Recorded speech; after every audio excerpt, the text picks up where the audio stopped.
Je n'ai jamais vu un homme conscient de sa destinée qui jouait avec son humanité. Autant vous devez être conscient du fait que Dieu vous a donné une place stratégique dans son gouvernement, c'est-à-dire l'économie qui administre sa présence et qui activement favorise l'accomplissement de son dessein. Autant aussi également la conscience de cette si grande responsabilité doit vous faire comprendre que si cette fonction n'est pas effective, il va apporter un dysfonctionnement, la présence de Dieu dans la vie de plusieurs personnes. C'est à cause du dysfonctionnement de l'Église dans notre nation, on est en train de voir le mal augmenter alors que les églises sont en train de piluler de partout. Parce que l'augmentation des églises ne garantit pas l'augmentation de l'influence et la présence de Dieu. L'augmentation de ministères ordonnés ne nous garantit pas qu'il y aurait une plus grande influence de la réalité de Dieu quelque part. L'histoire de la Bible nous montre que Dieu a utilisé les minorités pour pouvoir amener vers lui la majorité. Un faible nombre de personnes, mais dont la qualité de vie a maintenu Dieu et a pu apporter Dieu. On voit ici que Dieu n'a pas besoin d'un grand effectif, mais Dieu a besoin d'un effectif qui, en termes de qualité relationnelle et qualité transformationnelle, peut être le modèle d'une génération qui a perdu les références et les repères vis-à-vis de la justice de Dieu. Pas le message nous rappelle, mais la vie nous rappelle ce que c'est réellement être un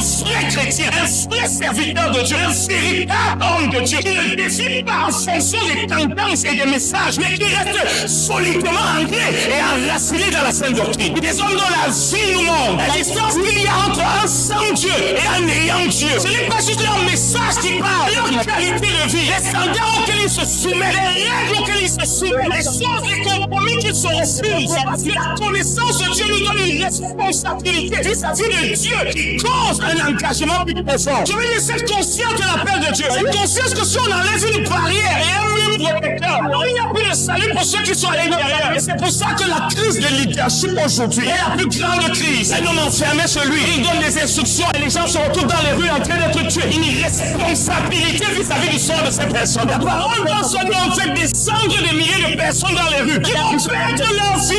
Ils ne connaissent pas, donc ils ne connaissent ni le message, ni le programme. C'est pour monter la force du leadership.